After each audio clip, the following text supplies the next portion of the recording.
साथ रहता था। उसके पिता की मृत्यु पहले ही हो चुकी थी, इस कारण उसकी आर्थिक स्थिति ठीक नहीं थी। पंकज की माँ हर रोज काम की तलाश में जाती। वो लोगों के घर में जा जाकर काम मांगती और उनके घर का कुछ काम करती और बदले में उसे जो भी पैसा मिलता उससे खाने का सामान लेकर घर वापस आती। कभी कभी तो काम नहीं मिलता था तो वो खाली हाथ ही वापस लौट आती।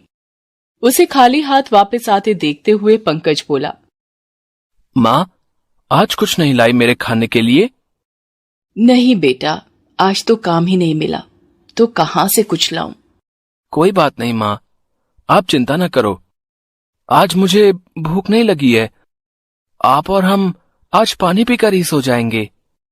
अपने बेटे की बात सुनकर माँ ने उसे सीने से लगा लिया और उसकी आंखों में आंसू निकल गए। बेटा, आज तेरे पिताजी जिंदा होते तो हमें ये दिन नहीं देखना पड़ता।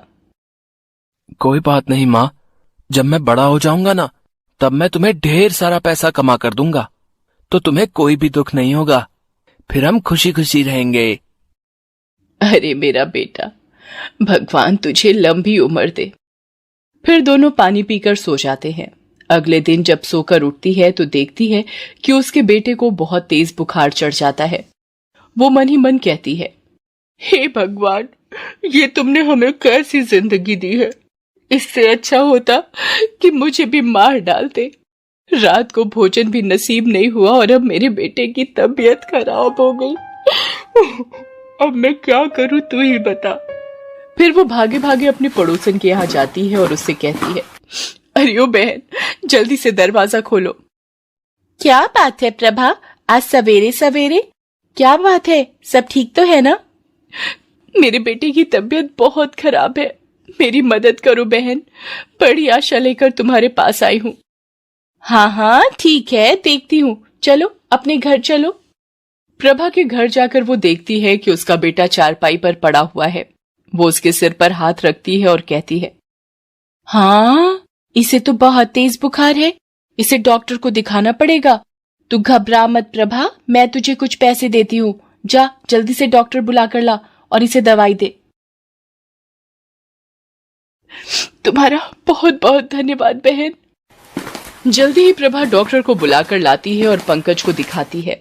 पंकज को देखने के बाद डॉक्टर बोला, देखिए बहन जी, आपका बेटा बहुत ही कमजोर हो चुका है।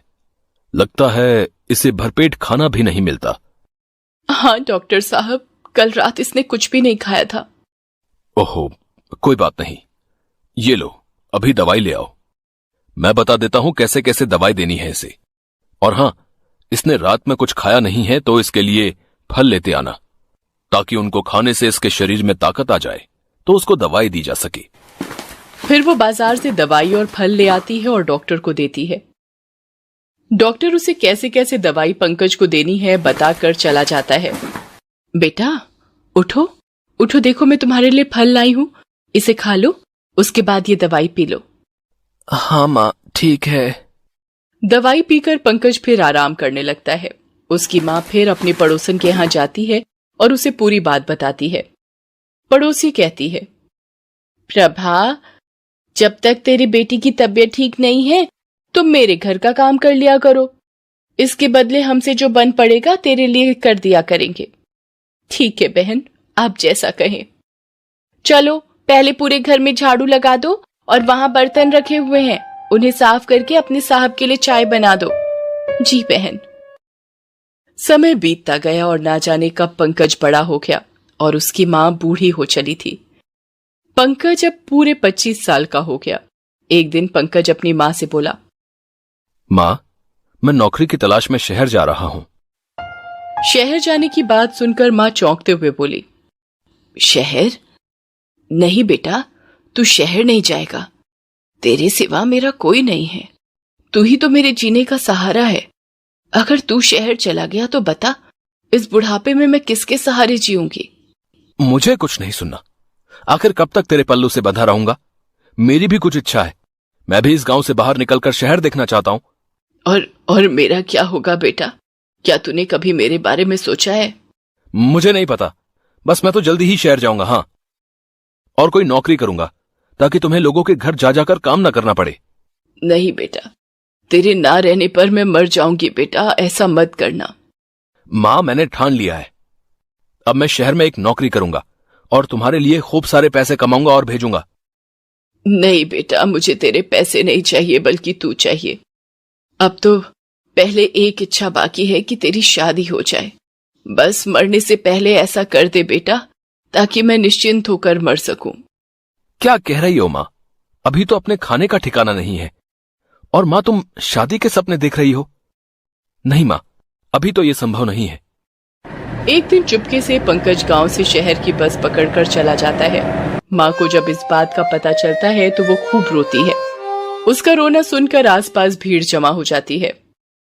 लो भैया, लो सुनो, बेटा अपनी मां को अकेला छोड़कर नौकरी करने गया है। उसने ये सही नहीं किया। अगर जाना था तो इस बूढ़ी मां को भी अपने साथ ले जाता। बताओ, अब ये किसके सहारे जिएगी? हाँ भैया, कह तो ऐसे रहे हो जैसे शहर में उसका कोई आलीशान घर हो, जहां वो इस अभागी को रखता है। वो घर से भाग गया है, इसे खिलाने पिलाने के बारे में सोचकर। उसकी बातें सुनकर रोती हुई प्रभा बोली, नहीं भैया, वो तो अपनी माँ के लिए कमाने गया है। मुझे अकेला छोड़कर उसने जो सोचा होगा सही होगा। कुछ समय बीत जाने के बाद पंकज की नौकरी शहर में लग जाती है और वो अच्छे खासे पैसे कमाने लगता है। अब उसे अपनी माँ की याद नहीं आती। उसने एक सुंदर लड़की उमा देखकर शादी भी कर ली होती है। पंकज ने अपनी माँ के बारे में उसे सब बता दिया। वो कहाँ का रहने वाला है और कहाँ से आया है, ये सारी बात वो उमा को बता देता है। लेकिन वो अपनी शादी की बात अपनी माँ को नहीं बताता। नौकरी पर जाते समय एक दिन अचानक पंकज को चक्कर आता है और वो धड़ाम से सड़क पर गिर पड़ता है। सड़क पर चल रहे लोगों ने उसे अस्पताल में एडमिट करा दिया और फिर उसकी पत्नी को इस बारे में सूचना दी। हेलो, आप पंकज की पत्नी बोल रही हैं क्या? हाँ, बोल रही हूँ। और आप कौन? मैं सिटी हॉस्पिटल से डॉक्टर सुरेश सक्सेना बोल रहा हूँ। आपके पति की तबीयत अचानक खराब हो गई है। आप यहाँ आकर मुझसे शीघ्र मिलो।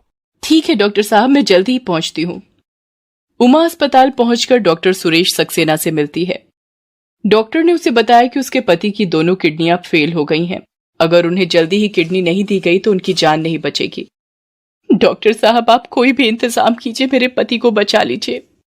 ठीक है, अगर कोई डोनर मिलता है तो मैं आपको जल्दी बताता हूँ। डॉक्टर साहब, इसमें खर्चा कितना आएगा? अभी कुछ नहीं कह सकता, फिर भी 5 से 10 लाख भी लग सकते हैं। आप पैसे का इंतजाम कीजिए और हम किडनी डोनर का, ठीक है? डॉक्टर की बात सुनकर उमा मन ही मन सोचने लगती है, हे भगवान, घर में तो कुल मिला जुलाकर 2 ही लाख होंगे और मेरे पास भी कुछ नहीं है। डोनर मिलने के बाद डॉक्टर ने उमा से कहा, उमा जी, डोनर मिल गया है। आप जल्दी से 6 लाख रुपए लेकर जल्दी ही अस्पताल पहुंचिए। उमा अस्पताल पहुंचती है और डॉक्टर से बोलती है, डॉक्टर साहब, 2 लाख से ज्यादा पैसा नहीं हो पाया है, आप इससे ही काम चला लीजिए। क्या कह रही हो उमा? पैसे मुझे नहीं बल्कि डोनर को चाहिए। बाकी हमारा खर्चा तो अलग होगा। आपको 1 सप्ताह का समय देता हूं, इंतजाम कर लो, नहीं तो फिर हमें दोष मत देना। 1 सप्ताह के बाद डॉक्टर ने उमा को फोन कर अस्पताल बुलाया। हाँ उमा, तो ले आई पैसे आप? नहीं डॉक्टर साहब, 2 लाख से ज्यादा नहीं है, अब मैं क्या करूं? एक उपाय है उमा, बोलो तो कहूं। तुम्हारे पैसे भी बच जाएंगे और तुम्हारा पति भी। वो क्या है डॉक्टर साहब, जल्दी बताइए ना। आप अपनी 1 किडनी दान कर दो।